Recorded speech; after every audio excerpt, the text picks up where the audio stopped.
Es como los contratos que firmamos con CNT, que firmamos con Claro. ¿Sí? Nos estamos atando la soga al cuello. Exacto, o sea, tú no negocias el contenido. Ok, solo ¿sí? Aceptamos firmarlo o no. Exacto, por eso la autonomía de la voluntad se ve limitada en aceptar o no aceptar el contenido del contrato, no en negociar el contenido. Buenas tardes, queridos amigos de Derecho al Descubierto. Estamos en un podcast más con una de las mentes, se podría decir que más brillantes en Derecho Administrativo de nuestra ciudad de Riobamba.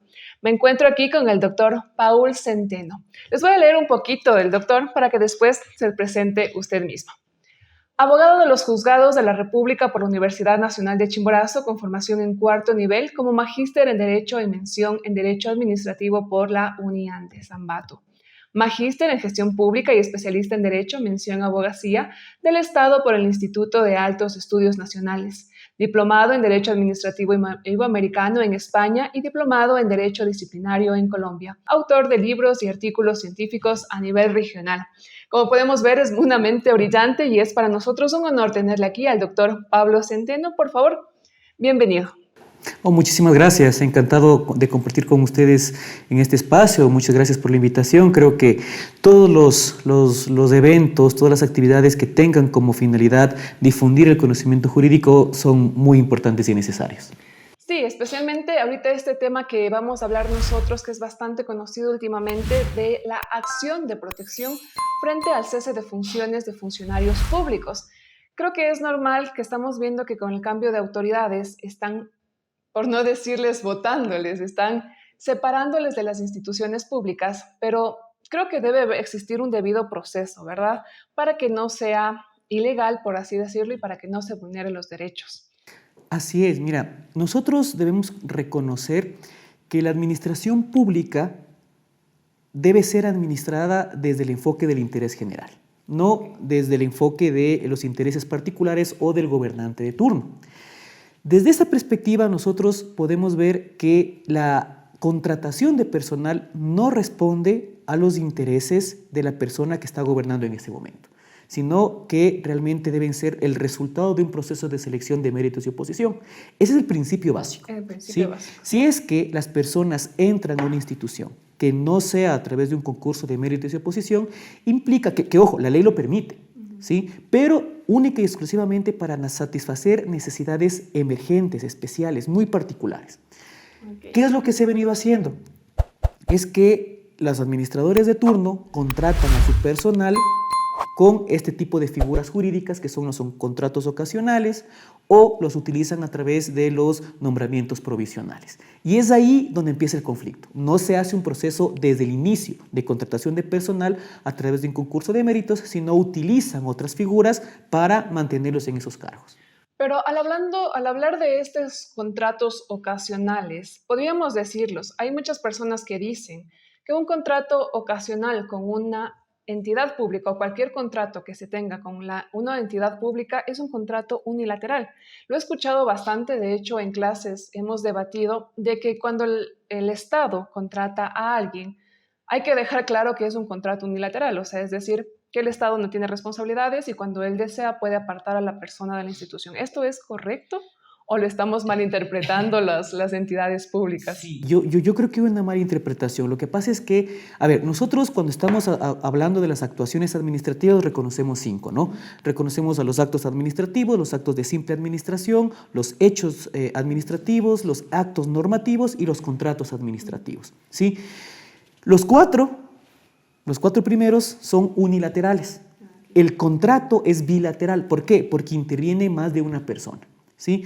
Independientemente de los efectos que tiene que ver cada uno. Ahora, ¿qué pasa y por qué tendemos a esta confusión? El Código Civil reconoce la existencia de contratos unilaterales, pero esto tiene que ver con la adquisición de las obligaciones. Cuando un contrato se obliga solo una de las partes, estamos hablando de un contrato unilateral, pero los intervinientes siempre son más de uno. Y ojo, cuando nosotros estamos en la esfera pública, no aplicamos esos enfoques. Nosotros aplicamos el enfoque, insisto, del derecho público. Cuando nosotros estamos ante un contrato administrativo, que es el quinto de los 5 que comentamos, más allá de existir o no existir obligaciones compartidas, porque las hay. Lo que sí nos dice la doctrina es que no hay autonomía de la voluntad. ¿Qué significa esto? Que yo no puedo negociar el contenido del contrato. ¿Sí? Okay. Entonces, sí, en mi contrato va a decir, cuando yo firme mi contrato ocasional, va a decir una cláusula que en cualquier momento voy a ser desvinculado. Es como los contratos que firmamos con CNT, que firmamos con Claro. ¿Sí? Nos estamos tratando la soga al cuello. Exacto, o sea, tú no negocias el contenido. Okay, solo ¿sí? Aceptamos firmarlo o no. Exacto, por eso la autonomía de la voluntad se ve limitada en aceptar o no aceptar el contenido del contrato, no en negociar su contenido. ¿Sí? Ahora, ¿qué pasa con los contratos de talento humano, con el contrato de personal? ¿Sí? Como había dicho al principio, cuando yo vinculo a una persona al sector público, necesariamente tengo que hacerlo a través de un proceso de concurso de méritos y oposición. Caso contrario, estoy desnaturalizando el contrato. ¿Sí? La ley establece casuísticas para los diferentes tipos de contratos. Entonces, cuando los administradores de turno ocupan desmedidamente el contrato ocasional, lo están desnaturalizando. Okay. Y de hecho creo que hay también una cláusula en la LOCEP, dice que hay cierta cantidad para tener estos contratos ocasionales, porque si no la administración pública podría tener al 100% contratos ocasionales y vulnerar derechos de varias personas y tenerles solo con estos contratos ocasionales. Nos había dicho que es un contrato entonces en donde la persona decide si aceptar o no. Pero ¿qué sucede cuando la administración pública incumple este contrato? Por ejemplo, dice, yo te contrato hasta el 25 de diciembre y me despiden unos días antes. ¿Qué sucede? Claro. A ver, lo que pasa es que debemos, insisto, entender el contexto. Si yo utilizo un contrato ocasional, la norma, el artículo 58 de la LOCEP nos establece que este contrato no puede exceder de un periodo fiscal. Un periodo fiscal no es un año, es del 1 de enero al 31 de diciembre. Ese es el periodo fiscal, ¿sí? Entonces, yo puedo contratarte en junio, puedo contratarte en noviembre y te termino tu contrato en diciembre, el 31 de diciembre. Ese es el periodo fiscal, ¿sí? Entonces, yo te puedo contratar hasta 2 periodos fiscales. La norma nos dice un periodo fiscal. Pero por necesidad institucional puedo renovarte hasta por una sola vez, ¿sí? ¿Qué ocurre? Ocurre que te vienen renovando y te renuevan y te renuevan y te renuevan. ¿Sí? Ojo que estamos en el 2023 y una de las reformas más significativas fue en el 2017. ¿Sí? En el 2017 los asambleístas y la Corte Constitucional ya se dieron cuenta de este mal uso de los contratos ocasionales y reforman el 58 y nos dicen, a ver, si es que alguien va a contratar y se le renueva, se entiende que la necesidad ocasional, la necesidad emergente que ocurrió en el momento en el que se hizo la contratación, se transforma, deja de ser una necesidad ocasional y ahora se convierte en una necesidad permanente, ¿sí? Esa es la interpretación más fuerte y más importante con las cuales se aplica la acción de protección. ¿Por qué? Porque el efecto de esta continuidad o de esta renovación de contratos más allá de los 2 periodos fiscales genera un derecho hacia el trabajador, hacia el servidor público, que es la prórroga de su contrato. Okay. ¿Sí? ¿Hasta cuándo? ¿Qué es una prórroga? Es extender su contrato. ¿Pero hasta cuándo? Hasta el momento en el cual se nombra o se llama el concurso de méritos y oposición. Entonces, es ahí donde nosotros entendemos esta transmutación del contrato. ¿Sí? Y ahí es donde nosotros podemos aplicar la acción de protección. La acción de protección. Ahora sí, vamos a hablar un poquito para las personas que no saben, porque este programa no solo ven personas que estudian Derecho, sino también bastantes personas que se ven interesados o a veces les está pasando esto. Vamos a hablar un poquito de qué es esta acción de protección, cuándo sucede. Ya. La acción de protección es una figura jurídica que nace en el 2008, con la Constitución del 2008. Antes del 2008 teníamos lo que se llamaba la acción de amparo. Que es muy semejante a la figura que tiene la figura que tiene México, ¿sí? Bajo este concepto de la acción de amparo. Pero la diferencia de la acción de amparo con la acción de protección radica en que la acción de protección, en el caso ecuatoriano, es susceptible de ser aplicada por cualquier juez. Sí, yo en clases a los estudiantes les digo, es como cuando todos han de haber visto Dragon Ball, ¿no es cierto? ¿Sí? Entonces, el Goku se pone a pelear y es un Saiyajin de clase media. Así son todos los jueces, un Saiyajin. Pero cuando llega una acción de protección, ¿sí? Cuando llega una acción de protección, el juez, el Saiyajin normal, ¿sí? Se transforma en Super Saiyajin. Puede coger la demanda. Y él puede conocer la demanda, ¿sí? Entonces se transforma de ser un juez ordinario y se convierte, o sea, es una transmutación constitucional, realmente es la figura, ¿sí? Transmutación constitucional y se convierte en un juez de rango constitucional, es un juez constitucional. ¿Sí? Para ser más eficaz, ¿no? También, para que sentirse más amparados los ciudadanos. Por supuesto, lo que pasa es que una acción de protección tiene muchas características. Una de ellas es que para plantearla no necesitas abogado. ¿Sí? Pero entonces, un escrito, por lo menos. Ni siquiera necesitas escribir. ¿No? Puedes ir de forma oral. A decir, ¿sí? Entonces, por eso, mira, el Super Saiyajin, por eso, entonces, el caso común, dices, me botaron del trabajo, ¿qué hago? Puedes ir de forma oral, o sea, así nos dice la norma. Puedes irlo de forma y decirle, vea, señor juez, pasó esto. Ok, accionamos. Sí, eso suena lindo, pero de ahí se lee lindo, real. ¿no? Sí, o sea, claro, nos genera mucha problemática su implementación, ¿no? Y justamente desde esa perspectiva, una de las características de la acción de protección justamente es el principio de informalidad condicionada. ¿Qué significa esto? No necesitas formalidad, no necesitas abogado, no necesitas saber la ley, no necesitas estar fundamentando los derechos que han sido vulnerados, ¿sí? Entonces, y esto va muy vinculado al principio de iuris novat curia, que es el juez conoce el derecho. Entonces, el ciudadano que se siente afectado en su derecho constitucional plantea la demanda, insisto, sin abogado, sin conocer la ley, un simple escrito, una carta, ¿sí? Simplemente presentarse. Presentarse y el juez es el encargado de todas las actividades, que obviamente es muy distinto a un juez ordinario, que tenemos ahí el principio dispositivo, en el que el juez no hace nada si tú no le impulsas. No hacen las partes de impulsarle. Exacto, entonces mira qué diferente que es la acción de protección. Es bastante, pero ¿qué es una acción de protección? Porque de hecho hay bastantes herramientas constitucionales. Entonces, se podría decir que para que ustedes identifiquen si están en el caso de que necesitan una acción de protección es cuando se vulnera un derecho que está reconocido en la Constitución por una empresa pública, ¿verdad? ¿O no solo necesita ser por alguna entidad pública? No necesariamente. Por lo general es ante la administración pública, ¿no? ¿Qué es una acción de protección? Tú lo dijiste de forma correcta. Es una garantía constitucional. Para que no si se vulneraron, repararlos, y si se están vulnerando, protegerlos, o también si es que hay amenaza, hacer sí, que no. O sea, es que justamente esa es la particularidad de la acción de protección. Desde mi experiencia, yo he visto, o sea, es que hay que distinguir, ¿no? Hay la acción de protección y las medidas cautelares, ¿sí? Entonces, la acción de protección es una figura reparadora. ¿Sí?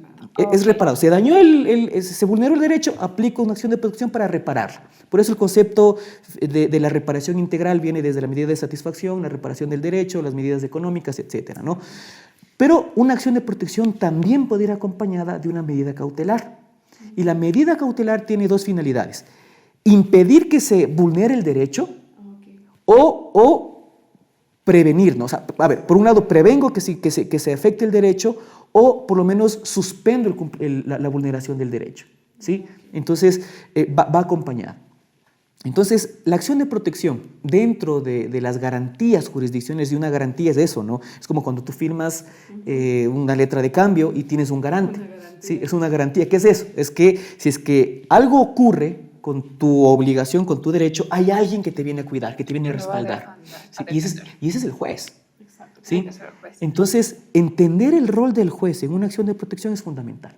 ¿Sí? El protagonista de la acción de protección no son las partes, es el juez. Es el juez, porque él decide si acepta o no acepta, ¿no? Así es.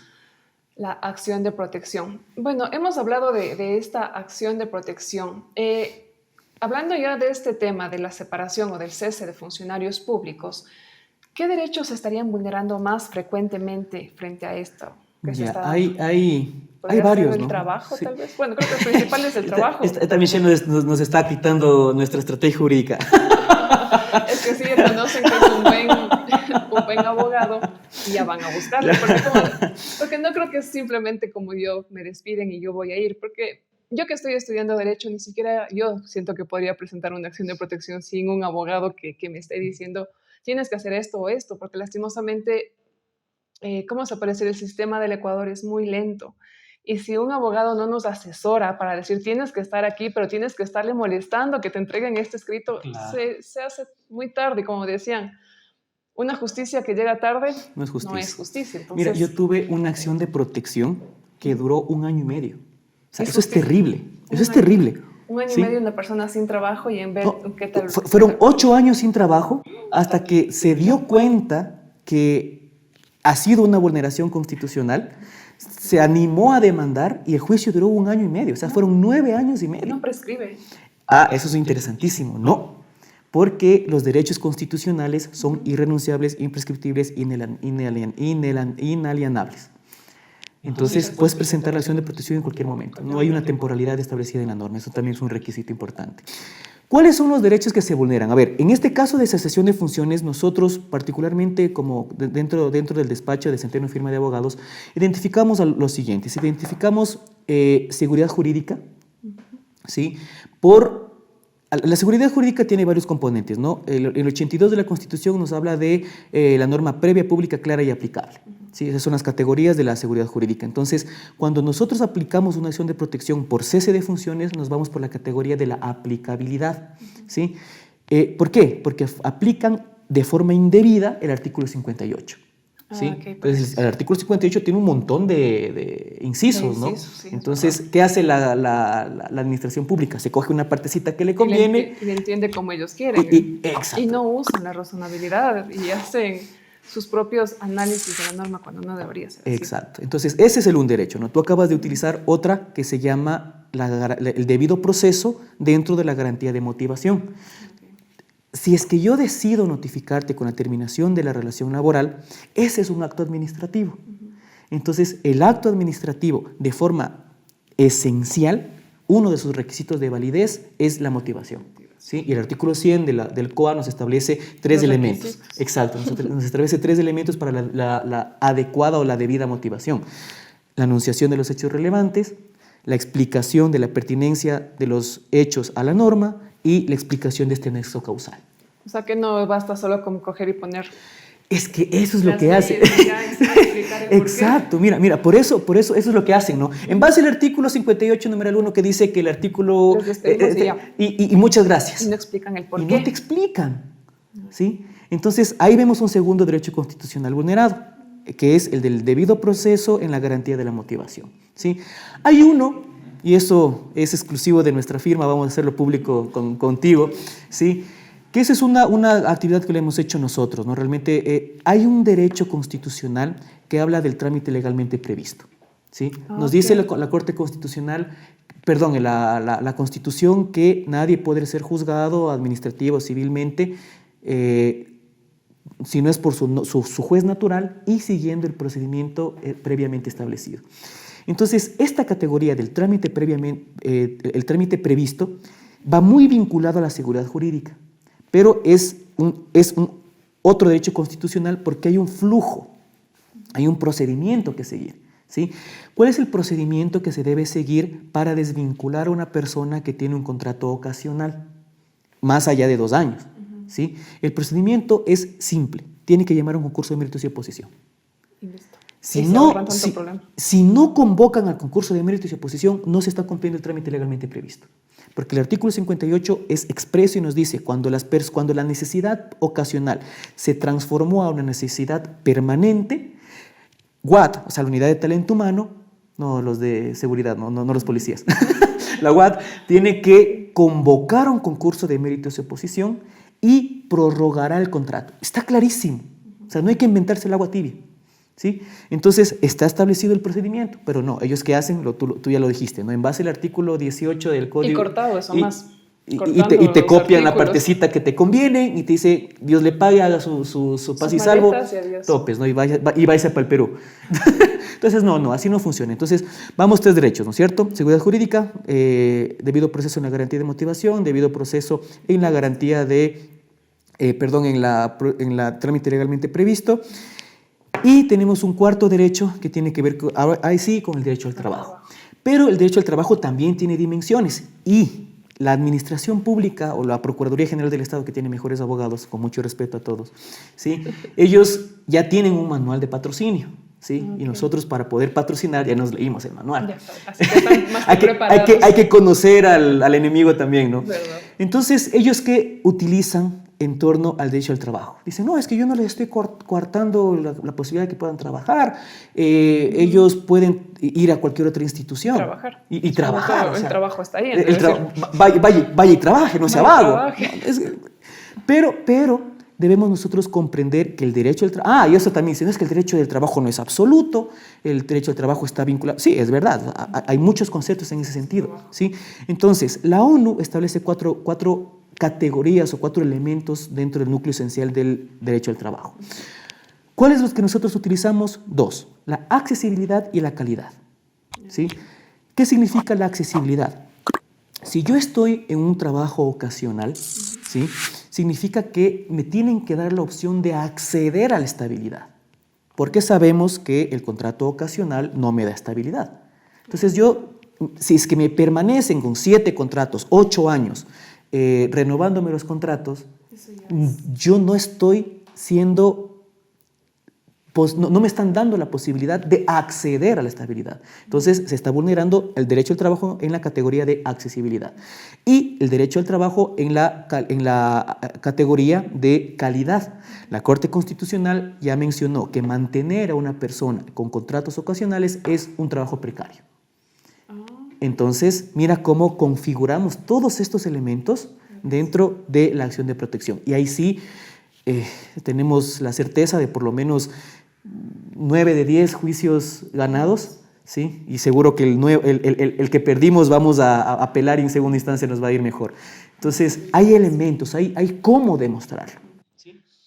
Sí, porque casi siempre todos, bueno, al menos yo que estoy recién iniciando, es como que le veo a la administración pública, al poder estatal es gigante. Un poder estatal frente a un ciudadano es la verdad bastante... desigual, totalmente desigual, desequilibrado, y muchas personas dicen, no, es que ¿para qué me voy a poner a pelear contra el Estado? Que, por ejemplo, instituciones públicas, para los que no conocen, son los que se podrían decir que se manejan con recursos del Estado, ministerios, GATS municipales, bueno, todo esto. Empresas públicas. Empresas públicas. Así es. Entonces, universidades. Las universidades públicas. Así Entonces, es. Se ponen y dicen, mejor no peleo, dejo nomás ahí y me voy. Sí, mira, tú acabas de tocar un punto fundamental.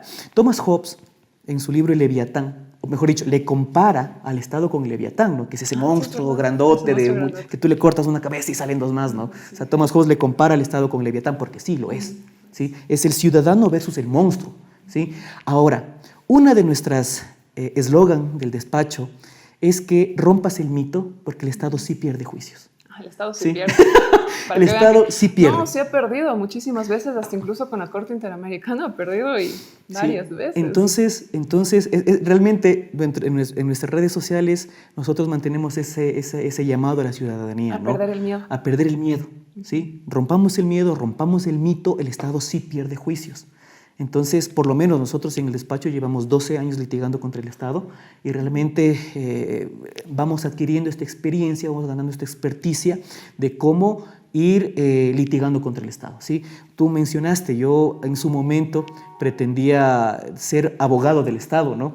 Por eso mis posgrados, mi posgrado es en Derecho Administrativo. No, el otro es, yo soy especialista en abogacía del Estado, ¿no? Sí, entonces yo decía, algún día voy a entrar a la Procuraduría a defenderle al Estado, pero qué locura. Entonces luego uno se va dando cuenta, ¿no? Y decir, no, o sea, yo no puedo defender la arbitrariedad. La desigualdad. ¿Sí? La desigualdad, digo, no, eso es terrible. Entonces, me siento mucho más cómodo desde el otro lado, ¿no? Patrocinando al ciudadano. Sí, al Estado. Es que creo que cabe recalcar que no todos los funcionarios públicos son malos. Existen personas que siguen la norma. Pero ahí es el problema, que cuando se da el poder a personas equivocadas, piensan que ellos son permanentes en un puesto, por lo cual actúan de manera, no sé si tal vez inconsciente o no conocen la norma, pero actúan de manera fuera de las leyes. Entonces comienzan estos problemas por tratar de hacer lo que ellos desean, y sobre todo porque hay personas que, como le digo, se creen intocables en un puesto, cuando todos sabemos que los puestos públicos son efímeros. Son temporales. Entonces creo que ahí surge este pequeño problema, pero gracias al derecho existen también abogados como el que tengo aquí presente, el doctor Centeno, que se encarga de defender a ciudadanos contra el terrible monstruo que es el Estado. Contra el Leviatán. Es verdad, siempre me han dicho, es el Leviatán. Mira, bueno. yo tuve un profe, ahora que lo mencionas, Juan Carlos Benalcázar Guerrón, creo que fue el primer PhD en Derecho Público aquí en el Ecuador.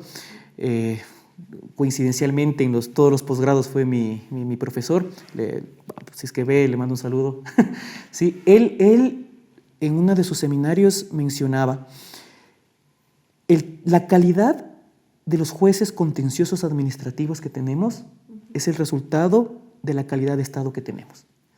¿Qué significa esto? Mira que le traslada tanta responsabilidad a los jueces. ¿Por qué? Porque el juez contencioso administrativo es el que regula justamente la administración de justicia estatal. Entonces, si es que yo demando y me demoro 4 años en obtener una sentencia, si es que yo demando y los jueces no generan sentencias ejemplificadoras, entonces mira, el Estado no va a tener un llamado de atención real. Entonces, cuando yo me enfrento al Estado, ¿sí? Depende mucho de ver cómo es este juez contencioso administrativo y ahora que todos los jueces, lo que conversamos hace un momento, en una acción de protección se transforman en jueces constitucionales que regulan efectivamente la administración pública, es un reto fundamental. Estamos desde el 2008 en un proceso de transformación del Estado. Creo que esta figura de la acción de protección nos ha permitido como Estado, como ciudadanos, evolucionar significativamente. Sí, la verdad es que sí. Porque antes se vulneraban derechos y simplemente no se quedaban nada. ahí, se vulneraban derechos. Es por eso que el Ecuador lastimosamente se vio visto en problemas con la Corte Interamericana de Derecho, porque el Estado no era suficientemente capaz, se podría decir, para juzgar dentro de aquí mismo. Y ahora ya tenemos, ¿no?, un jueces de primera instancia, de ámbito constitucional, de segunda instancia, tenemos ya una figura de una acción extraordinaria de protección con la Corte Constitucional. Porque entonces, no hay que siempre quedarnos con una opción. Así es. ¿Verdad? Entonces, mira que estamos, o sea, no vamos a transformar el país en esta generación, estoy seguro que no, pero seguramente nuestras próximas generaciones van a tener un mejor Estado. Y eso, aprovecho, ¿no? Nuestro centro de capacitaciones, Burocracia, tiene ese eslogan, ¿no? Hacer un mejor Estado. Nosotros, a través de, con el despacho jurídico, patrocinamos, pero con el centro de capacitaciones también tratamos de formar a los servidores públicos. Es un centro que tiene como finalidad educar y formar, especializar a los servidores públicos, con la finalidad esa, ¿no?, de hacer un mejor Estado. Un mejor Estado. Así que no tengan miedo de denunciar al Estado, porque por algo es que el poder estatal se dividió en varios poderes, ¿no? Tenemos el poder legislativo, el poder ejecutivo, que es el generalmente que ocasiona estos problemas, pero también tenemos el poder judicial, el cual se encarga de proteger nuestros derechos. No es como que nosotros solitos nos vamos contra el Estado, no, porque hay una parte que son los jueces que se van a encargar de protegernos y especialmente proteger nuestros derechos constitucionales. Sí, tú me recuerdas a lo que decía Ramiro Ávila, igual en un podcast que fue ex juez de la Corte Constitucional, y nos decía, ¿qué tienen los ciudadanos frente al Estado? O sea, ¿cuál es la única herramienta que tienen los ciudadanos frente al Estado? Y es eso, los derechos. Los derechos. ¿Sí? Entonces, lo único que tienen los ciudadanos es derechos frente al Estado. Entonces, ¿quiénes son los llamados? Yo creo que estamos redundando en eso por la importancia. ¿Quiénes son los llamados a prever esta situación? Los jueces. Entonces, qué importante es una administración de justicia independiente, una administración de justicia que tenga jueces con mucha formación garantista. Sí, no es que la Constitución es muy garantista, no, o sea, tenemos muchos derechos. Por algo es. Por algo es que hemos evolucionado, ¿no? Entonces, ¿pero qué? ¿Qué tenemos? Mira, en el despacho también hemos visto, nos dicen, vea, doc, para poder ir a citar, tráigase las copiecitas porque no tenemos ni papel en los juzgados. Sí, nosotros vamos y dejamos incluso la resma de papel. Pero mira, o sea, todo eso no es solo de una cuestión de norma, sino una cuestión de operatividad. Es verdad. Esperemos que, como dice, construyamos un mejor Estado de las nuevas generaciones venideras. Bueno, esto ha sido todo por el día de hoy. Vean este video completo si es que ustedes tal vez están pasando por una situación parecida o fueron desvinculados de su institución pública. Les recomiendo ver este video completamente para ver si es que su caso puede entrar a una acción de protección. Antes de despedirme, voy a dejarles al doctor Centeno para que él se presente, digan dónde está su oficina, sus números de contacto y Si quiere mandar un saludo a alguien, lo que sea, la cámara ahorita es completamente suya. No, muchísimas gracias nuevamente por esta invitación, por Derecho Al descubierto. al Descubierto. Sí, al descubierto. Derecho al Descubierto, ¿sí? Nada, el despacho de Centeno Firme de Abogados, estamos ubicados en la ciudad de Riobamba, en la primera Constituyente y Rocafuerte, el edificio Axios Plaza, en el tercer piso, la oficina 305. Ahí mismo funciona Burocracia, somos el primer centro de estudios en administración pública del país. Y saluditos a todas las personas que nos escuchan, nos están viendo, estudiantes, abogados y realmente para todas las personas que están interesadas en precautelar los derechos. Esto no es solo de abogados, el derecho no es de abogados, el derecho es para todos. Exactamente, justo ese es nuestro lema. Recuerden que Derecho al Descubierto siempre nos mantenemos con el lema Derecho para todos. Esto ha sido todo por el día de hoy. Gracias por vernos y mi nombre es Michelle Zavala. Hasta otro próximo capítulo.